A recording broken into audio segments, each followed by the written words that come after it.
Au Moyen-Âge, Noël ouvre une période clé du calendrier liturgique chrétien. Cette période dite des 12 jours va du 25 décembre au 6 janvier, jour de l'Épiphanie. Elle se caractérise par un ensemble de rites et de mythes qui ont survécu jusqu'à nos jours et dont on ignore souvent l'origine. La fête de Noël, telle que nous la connaissons aujourd'hui, apparaît donc comme une manifestation d'une fusion de coutumes préexistantes qui trouvent leur fondement dans les rites antiques, mais dont les principaux éléments semblent fixés par la mythologie chrétienne de la période médiévale. Pour le christianisme, Noël célèbre la naissance du Christ. Le 25 décembre a été reconnu fort tardivement comme le jour anniversaire de la naissance de Jésus. En effet, selon les époques et les diverses religions chrétiennes, avant d'être fixée au 25 décembre, cette date anniversaire a été placée à différents moments de l'année. Le 6 janvier, Épiphanie, le 25 mars, Annonciation, le 10 avril ou encore le 29 mai. Le théologien Clément d'Alexandrie, qui a écrit vers 200 après Jésus-Christ, mentionne certaines de ces dates qui ont déjà été proposées comme la date authentique de la naissance de Jésus-Christ. Les nativités printanières étaient les plus populaires, avec de nombreuses dates en mars, en avril ou en mai. Le 25 décembre n'est pas mentionné. L'Église n'a fixé cette date qu'au IVe siècle de notre ère. La commémoration de la naissance du Christ le 25 décembre résulte de contraintes à la fois saisonnières et mythologiques imposées par les croyances païennes antérieures au christianisme.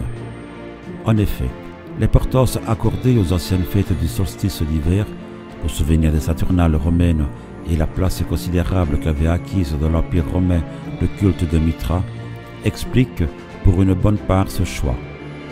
Ces pratiques ne pouvaient que préparer le subtil syncrétisme mis en œuvre par les chrétiens pour assimiler la naissance de Jésus au retour de l'astre solaire.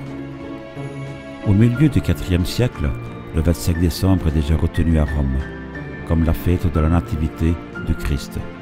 Au début du siècle suivant, la fête de Noël est placée sur pied d'égalité avec celle de Pâques et de l'Épiphanie, laquelle commémore désormais la venue des rois mages. En 440, l'Église décide officiellement de célébrer la naissance du Christ le 25 décembre et Noël devient une fête d'obligation au début du VIe siècle. Selon Philippe Walter, la fête de Noël appartient au temps de la féerie et permet l'effraction de l'autre monde dans le monde humain. Noël valorise les forces de la nuit ainsi que les puissances du mystère et du merveilleux.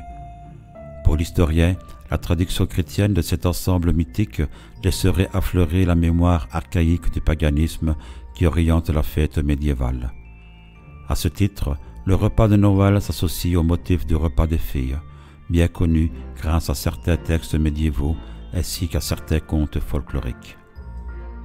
Si l'on en croit ces textes littéraires, le repas des filles se tient à la naissance de certains enfants prédestinés. C'est ainsi que les fées se présentèrent la nuit où naquirent les héros comme Ogier le Danois ou Guillaume au Cournet pour doter l'enfant de grandes vertus. N'était-il pas naturel alors de fixer la nativité du Christ durant cette nuit des mères ou nuit des filles, au cours de laquelle on célébrait déjà la naissance de héros mythiques parfaitement profanes? La fixation de Noël au 25 décembre répondait alors aux coutumes païennes du repas des filles associé à une naissance exceptionnelle.